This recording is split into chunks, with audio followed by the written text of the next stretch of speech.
She left me for a wealthy older man and thought I'd disappear quietly. But when I walked into her wedding, she realized too late. I wasn't there to watch.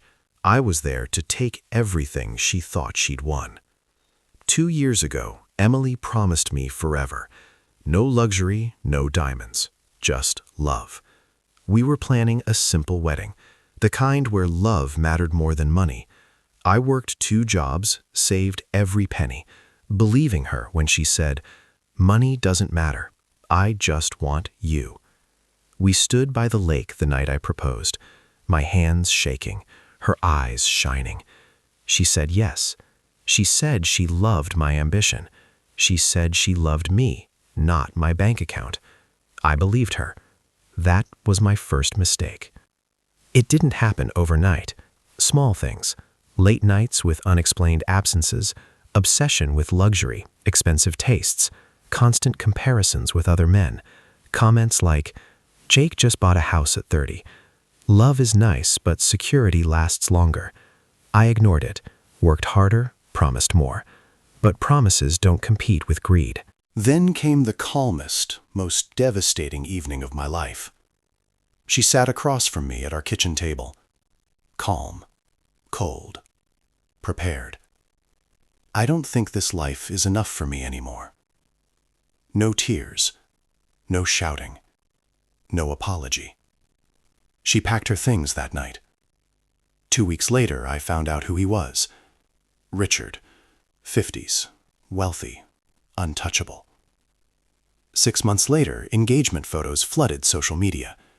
Caption, "Sometimes love means choosing stability." That sentence didn't hurt. It changed me. I didn't message her. I didn't beg. I didn't warn anyone. I disappeared. While she enjoyed her perfect life, I quietly rebuilt mine. Because revenge isn't impulsive. It's planned, patient, and devastatingly precise. And when her wedding day arrived, I would be there, with the truth in my hands. The night she walked out, the apartment felt hollow. Not empty, hollow, like something had been ripped out and left a shape behind. For weeks, I moved through life on autopilot. Work, sleep, silence. I avoided her social media, but the world has a way of shoving the truth in your face. One evening, a mutual friend sent me a message I never asked for. "Hey, I don't know if you know this already, but she's engaged." I stared at my phone for a long time before opening the photo. There she was, Emily, smiling wider than I'd ever seen her smile with me. Next to her stood Richard, older, confident, the kind of man money protects from consequences. They were standing in front of a private jet. That image burned itself into my mind. Not because she left me, but because I finally understood why. At first, I felt anger, the kind that makes your hands shake. Then came humiliation, the quiet kind that sits in your chest and refuses to leave. But beneath all of it, something else formed. Clarity. Emily didn't leave because I wasn't enough. She left because she wanted more than honesty could buy. And Richard? He didn't win her heart. He purchased her loyalty. That realization changed everything. I started looking into Richard, not obsessively, carefully. Men like him leave trails. They're just buried under money and influence. Public records, business filings, old lawsuits quietly settled. At first, everything looked clean. Too clean. That's when I learned something important. When a powerful man looks spotless, it's usually because someone else did the cleaning. So I dug deeper. Weeks turned into months. I picked up freelance work online. Skills I'd ignored before, research, data analysis, quiet observation, suddenly became weapons. I followed business connections, shell companies, charities used as tax shelters. And then I found it. A company Richard once owned, quietly transferred to a partner after a mutual separation. The partner didn't do well. In fact, the partner disappeared. Officially, it was labeled relocation overseas. Unofficially, there were rumors, debt, threats, a settlement signed under pressure. Nothing illegal on paper, but enough to destroy a reputation. That's when I understood something else. Emily thought she was marrying power, but power always hides rot beneath it, and rot spreads. I didn't rush. I waited. I watched their engagement unfold online like a movie trailer. Luxury dinners, designer dresses, venues that looked like royalty belonged there. She looked happy, but happiness built on lies is fragile, and fragile things shatter loudly. Then the engagement invitation arrived. Not from Emily, from Richard's assistant. Apparently, my name had come up during background checks, old connections, past relationships. They wanted to clear the air. The invitation was framed as courtesy. I knew what it really was. Control. They wanted to see me, measure me, make sure I wasn't a threat. I smiled when I read it, because by then, I already was. I didn't respond right away. I let them wait, let them assume I was still the broken man Emily left behind. Because the most dangerous moment in revenge is the one where your enemy thinks you're harmless. And when I finally RSVP'd, I marked yes. Not because I wanted closure, but because everything was finally in place. The moment I sent that RSVP, something shifted inside me. Not excitement, not fear, control. For the first time since Emily left, I wasn't reacting anymore. I was moving with intention. I booked a flight to the city where the wedding would take place. Same city Emily once said she hated. Same city she swore she'd never live in. Funny how money rewrites principles. I arrived 3 days early, not to confront anyone, not to be seen, but to observe. The wedding venue sat on a cliff overlooking the ocean, glass walls, white marble floors, private security at every entrance. Everything screamed perfection, and perfection always hides pressure cracks. I checked into a modest hotel nearby, nothing flashy, nothing memorable, because men planning revenge don't draw attention, they collect leverage. That night, I laid everything out on the bed. Printed documents, digital backups on encrypted drives, email chains, financial records, signed settlements, voice recordings, legal, obtained carefully. Not rumors, not accusations, facts, the kind that don't argue back. I replayed one audio clip again and again. Richard's voice, calm, controlled, explaining to a former partner why silence was in everyone's best interest. No threats, no violence, just the soft confidence of a man who believes consequences don't apply to him. That recording alone wouldn't ruin him, but combined with everything else, it would turn his wedding into a courtroom. The next morning, I went to a cafe near the venue. That's when I saw Emily for the first time in nearly a year. She didn't see me. She was sitting outside with her bridesmaids, laughing, holding a glass of champagne like it was part of her identity now.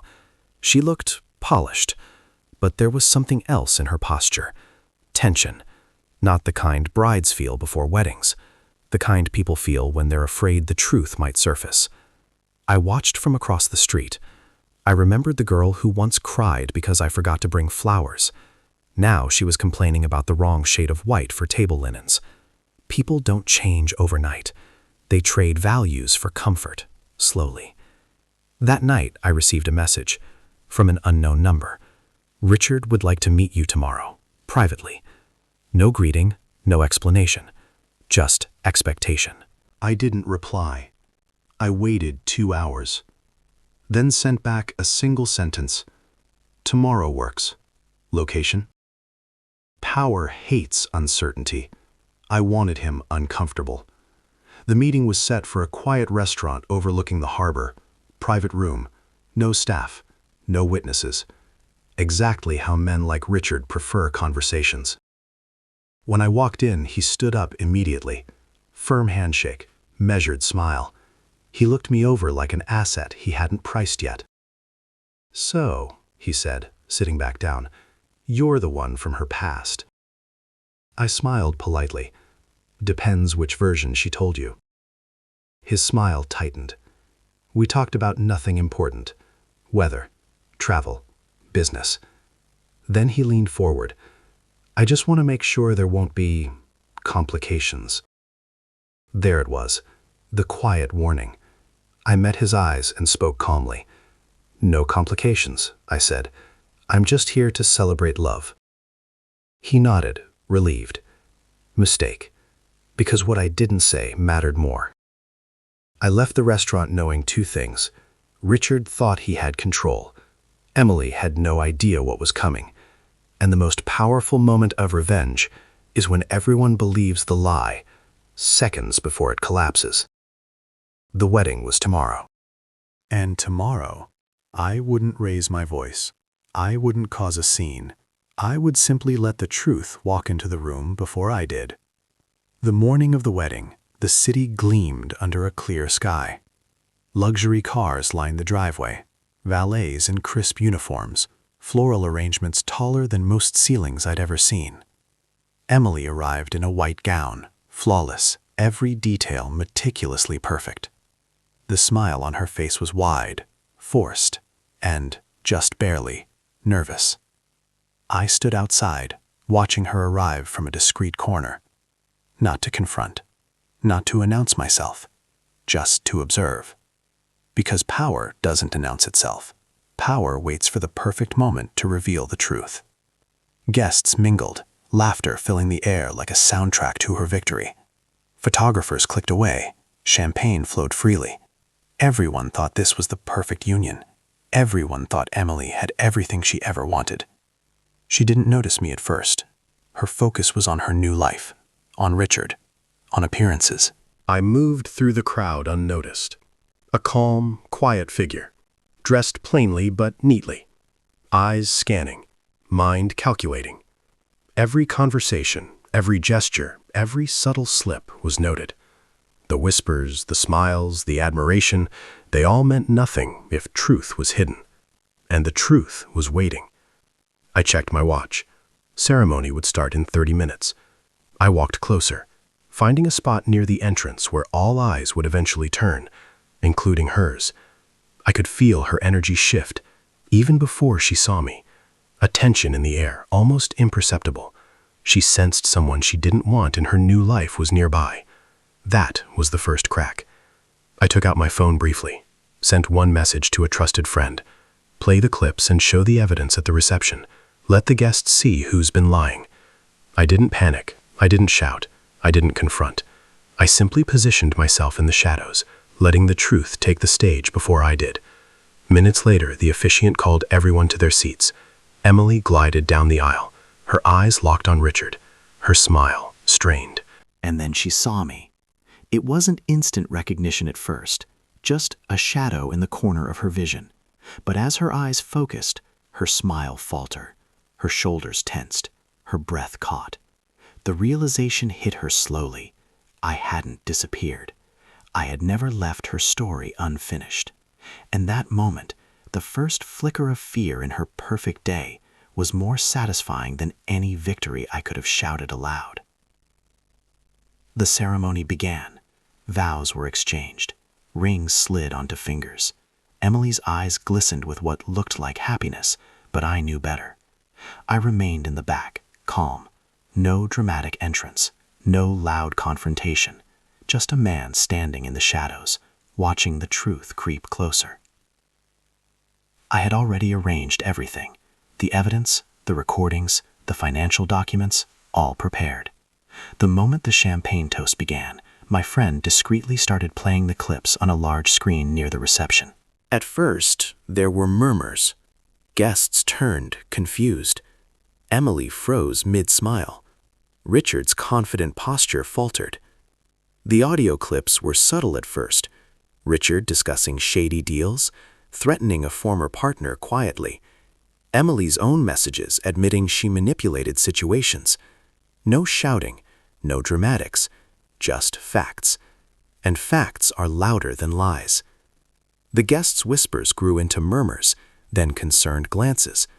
Some took out phones, some leaned closer, eyebrows furrowed. Emily tried to wave it off. Richard tried to smooth it over, but every attempt only highlighted the truth more. She looked at me, her face pale, jaw tight, her perfect composure slipping. I didn't smile, I didn't gloat, I simply watched. Because revenge isn't about anger, it's about letting the truth punish without saying a word. Minutes later, Emily approached me, her voice trembling. "Jake, what is this?" I looked at her calmly, coldly. "It's what you wanted all along, a perfect life built on lies." Her eyes widened. For the first time she realized her security, her wealth, her choices, all of it was vulnerable. The guests continued murmuring, some shocked, some sympathetic. Her new life was unraveling quietly but irreversibly. And there, in that moment, I understood the most powerful part of revenge. When people think you're harmless, the damage you do silently becomes unforgettable. The air grew heavy around her. Laughter and music continued, but Emily could no longer hear it. Every smile from her guests felt like a judge's stare. Every whisper felt like a verdict. She scanned the room desperately, hoping for an ally, but no one came to her rescue. Richard tried to grab her hand, trying to smooth things over. "Emily, it's fine, let's just—" But she pulled away. The confident bride facade shattered. The woman who left me for money now realized how fragile her world truly was. I walked calmly toward her, taking measured steps, not to yell, not to confront, just to let her see me as the consequence of her choices. Her eyes locked on mine, wide, fearful, panicked. She stammered, words failing. I didn't. I cut her off softly, deliberately. "You didn't think I'd come, did you? You thought leaving me was safe. You thought no one would hold you accountable." Her lips trembled. Her perfect makeup couldn't hide the storm of regret rising behind her eyes. Meanwhile, the guests were murmuring louder, phones recording. Some quietly leaving to call friends, some whispering about what they had just heard.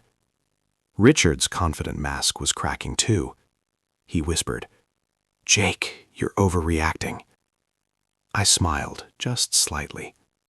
"No, I'm not reacting. I'm just here. And everything you built, it's unraveling. Silently. Completely." Emily tried to leave, panic in every step. She wanted to escape the judgment of friends and family. But she couldn't escape the truth. It wasn't the wedding toast, the media, or even Richard's own reputation that scared her. It was me. The man she underestimated. The one she thought she could discard. The one who planned every detail while she reveled in a false sense of victory. Her panic was silent, controlled, and terrifying. She realized this wasn't about drama. This wasn't about confrontation. This was about everything she had lost in quiet, precise strokes. No shouting, no chaos, just consequences. And she would feel them for the rest of her life. The room was tense. Music played softly in the background, but no one really noticed it anymore. Eyes were fixed on the large screen where the evidence was quietly playing. Emails, messages, and recordings that left no room for denial. Emily's gasp echoed faintly, but it was drowned by whispers among the guests. "Is that? I can't believe this. I never knew." Her friends looked at her with disbelief. Some turned away, some fumbled with their phones, capturing every detail. The perfect image she had built over months, her lavish wedding, her wealthy fiancé, her social media life, was crumbling in real time. Richard tried to intervene. He approached the display, attempting to dismiss the information. It's taken out of context." But each time he spoke, a new message or recording played. Guests exchanged glances. Some whispered, "This doesn't look good for him either." Her power and her security were evaporating quietly, and the more she tried to act normal, the faster the illusion collapsed. I walked slowly through the crowd, unnoticed by most, positioning myself so Emily would see me clearly, not as a threat, but as the one she had underestimated. She froze. Her perfect poise cracked completely.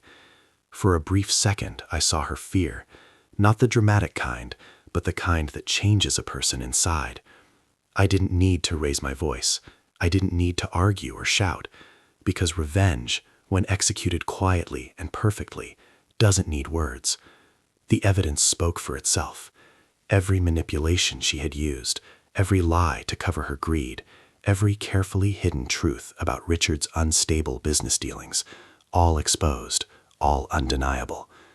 Guests began quietly confronting Richard. Some whispered about the legality of his past deals. Some questioned how he had hidden these things from everyone. Emily's face turned pale. The laughter and toasts she had imagined for her wedding day were gone. The crowd's admiration had shifted into curiosity, suspicion, and judgment. And all she could do was look at me. "Jake, what have you done?" I simply gave her a measured glance.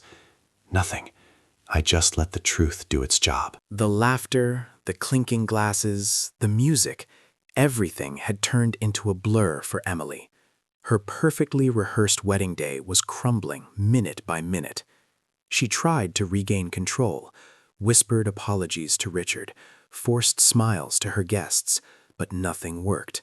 Her panic was quiet at first, slight shaking of hands, avoidance of eye contact. Then it escalated. Her breaths came faster, shallow, trembling. A cold sweat formed along her hairline. The facade she had spent months building was collapsing in seconds. She looked around the room desperately, searching for a lifeline, a friend, a family member, someone to vouch for her. But everyone had seen. Everyone knew. Richard, stunned and cornered, tried to pull her away. "Emily, stay calm. We can fix this." She shook her head violently. "No, it's too late. It's everywhere." Her voice cracked. Tears welled up. The perfect bride, polished and confident just moments ago, now stood exposed in front of everyone she had wanted to impress. I remained calm, a silent observer. No confrontation, no shouting, no dramatic gestures. I simply let her see me. The man she left, the man she underestimated, the man who had planned every detail of this moment. Her eyes met mine, wide, fearful, broken. And in that instant, I knew. She realized the cost of her choices. Guests continued whispering. Some recorded the scene on their phones. Some asked quietly for explanations. Her reputation, the carefully curated image of wealth, sophistication, and control, was crumbling publicly, quietly, irrevocably. She turned to Richard, panicked. We can fix this, right?" I spoke softly, almost a whisper, but she heard me clearly. "No, some things can't be fixed. You made your choice. Now live with it." She collapsed onto a chair, head in hands. The crowd softened their stares, unsure whether to comfort her or keep their distance. And that was the ultimate point. The fear, shame, and regret were hers alone. No shouting, no chaos, just the slow, inevitable collapse of a life built on lies. The room was silent now, except for the murmurs of guests and the occasional click of a phone camera. Emily sat at the head table, head in her hands, unable to comprehend what had just happened. Her perfect wedding image was gone. Her carefully curated life had crumbled in front of everyone she wanted to impress. Richard tried to salvage what he could.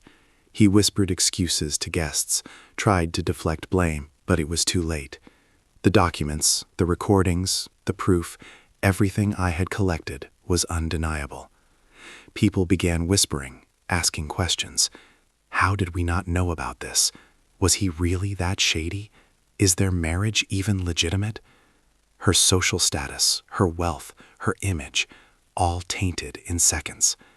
Emily looked at me. Tears ran down her cheeks, not from emotion, but from sheer regret and panic. "Jake, please, I didn't mean—" I didn't respond. I didn't need to. Her guilt, her shame, her realization, they spoke louder than any words could. I moved slowly through the room, blending with the guests. No dramatics, no confrontation, just presence. Everyone felt it. The air changed. Even the staff noticed the subtle shift. The man she underestimated was in control. The final blow came quietly. Someone pulled me aside to confirm Richard's questionable dealings. The whispers spread. Emily's friends and family exchanged worried glances. Her dream wedding had transformed into a public exposure of lies, deceit, and betrayal. She wanted to run, to hide, to undo the damage. But damage once done cannot be erased. I stood by the exit, watching her panic turn into despair. I could see it in her eyes, the realization that her choices had consequences, the realization that she had underestimated me, the realization that the man she discarded wasn't broken, he was patient. And with that, the final part of her lesson began to sink in. By now, the crowd had quieted. Emily sat frozen at the head table, her hands trembling. Richard's confident facade had vanished, replaced by panic and disbelief. The guests whispered among themselves, phones raised, recording every moment of the collapse of her perfect life. I didn't rush to speak. I didn't shout. I didn't make a scene. Because revenge, when done right, doesn't need noise. It works quietly, effectively, leaving the target to destroy themselves with their own choices. I approached the table slowly, making sure Emily saw me clearly. Her eyes widened, fear mixing with regret. Her lips trembled. "Jake, please, I raised a hand, calmly. "You made your choices, Emily. You chose money over honesty. You thought leaving me would be easy. You thought I wouldn't come. You were wrong. No shouting, no anger, just cold, undeniable truth." I turned slowly and walked toward the exit. No dramatic exit, no triumphal speech, just quiet satisfaction. Every step I took was a reminder that I had been patient, I had been strategic, I had been underestimated, and now I had won. Emily remained behind, broken, humiliated, and exposed.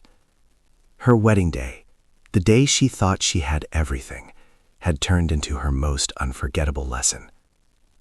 And I walked away, not angry, not bitter, but victorious. Because revenge isn't about destruction. It's about justice, timing, and letting the truth speak louder than lies ever could.